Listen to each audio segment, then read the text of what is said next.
what do we see for the future of this group? Because there has been an exodus of talent the last couple of years. One of their best women's runners, Shelby Houlihan, was banned 2 years ago. Woody Kincaid has left the team and then immediately wins the US 10K title. Grant Fisher's gone now. Looks like Cranny and Tia are following him out the door. We do have some names left. Mohamed, Olympic and world medalist. Evan Jago, Olympic and world medalist. Granted, that was a pre-injury a number of years ago. Justin Knight just joined. NCAA cross-country champion Charles Hicks just joined. Carissa Schweizer just is still there. Courtney Frericks, Olympic silver medalist, world silver medalist, American record holder, is still there. It's not like the cupboard is bare. What about Shama Gordy, who made 2 teams this year, and Duncan Hamilton, who is pretty good? I mean, I guess NCAA steeple runner-up. Sure, it doesn't really move the needle that much for me yet. But yeah, Sean McGordy made 2 U.S. teams. Like, do you think they'll reload and once, if Simeon Birnbaum is as good as we think he is, he'll just come out of college in a year or two and suddenly Bowerman's on the upswing again? Or do you think this has sort of is this an existential threat that these names like Fisher leaving, if you've got American record holders leaving the team in their prime and U.S. champions leaving the team in their prime, is that a sign that people don't really want to be there as much anymore and this team's winding down? Well, yes, of course it's a sign they don't want to be there anymore, John. They're leaving. Yeah. So right. That's like a rhetorical But like, question. all right, let's say this time 4 years from now, is the Bowerman Track Club still a thing? Okay, I just paused a bit. I think so, but it really depends on what Jerry wants to do. They got to restock the cupboard. They can recover from this, but now athletes are seeing, wow, some stars are leaving. The aura of Jerry maybe isn't there, whatever it is. But the people who left were operating under one set of circumstances. Those have completely changed. Now you recruit athletes from the get-go who are fresh. You bring them in. All they're only going to know is being in Eugene, this sort of stuff. I think they can do it. They have the resource, assuming Nike wants to back them and bring in top athletes. But it's like, what have we said about all of these groups? Oh, On is doing better now. Hoka, the team has had it's doing a little bit better. What have we always said it takes more than anything? Talent. They need to get grade A talent.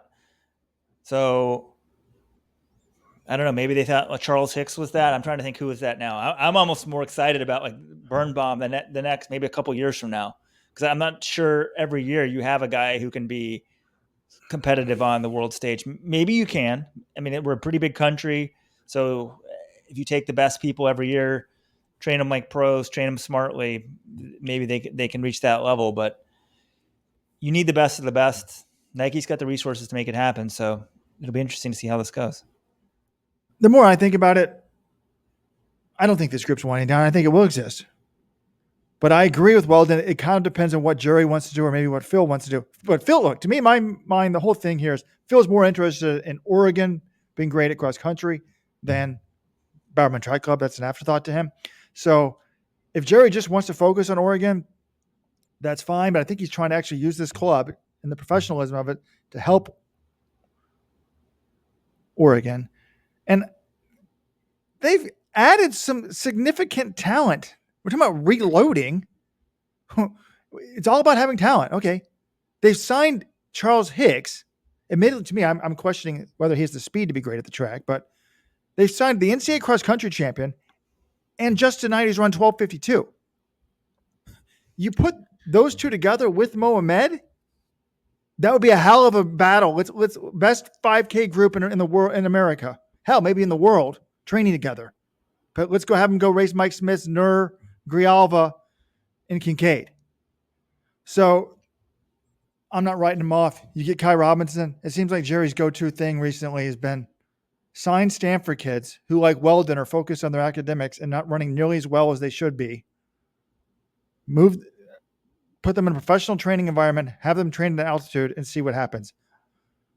You get Kai Robinson and you get Birnbaum, group will be doing just fine. Now, y'all talked about the helicopter. The thing I was thinking about from a serious note was drop $100,000 or whatever it costs. Might not even cost that much. Hell, oh my God. When this new Apple headset comes out, you just drop it on that. It's only like $5,000. But couldn't they have like just like a super video conference or like a track size 50-inch TV, some sort of swirling thing? You hire a 24-year-old and he just films every practice live when they're in altitude, and Jerry he's watching the practice at home in the Oregon offices. So I think what you're suggesting here is some sort of Jerry Schumacher robot that can move around the track, be remote controlled, see what's going on, tell people they look good. I think that's what it seems like you're advocating for, Robert, and I'm all for it. We do it. Let's run Supporters Club Plus. We get a drone. We train it to automatically follow them so we don't have to hire somebody to actually do it. And it films the practices for us. A drone for every athlete. And you can sponsor your own drone. I want to pay for the $55 for the Charles Hicks drone today. Will it exist in 2028, John? Yes or no? Yeah, I think so. But it reminds me of Nathaniel Hawthorne from The Departed. Families are always rising and falling in America. And think about where we were this time 4 years ago. The Nike Oregon Project, all right, maybe 4 years and 1 month ago. Nike Oregon Project, riding high, Sifan Hassan dominating the world, Donovan Brazier, world champion, Galen Rupp, Chicago Marathon champion, Prague Marathon champion. Now the Oregon Project doesn't exist. It's splintered off. The Union Athletics Club, which was running kind of well, but now Donovan Brazier's hurt. Craig Engels left that team. Bowerman Track Club was, the premier group a few years ago. They're still, like you said, Robert, they're still really good, but have taken some key hits recently. Then the On Athletics Club, which was not even a thing 3.5 years ago. It was just invented in the summer of 2020. And On said, hey, we saw an opportunity.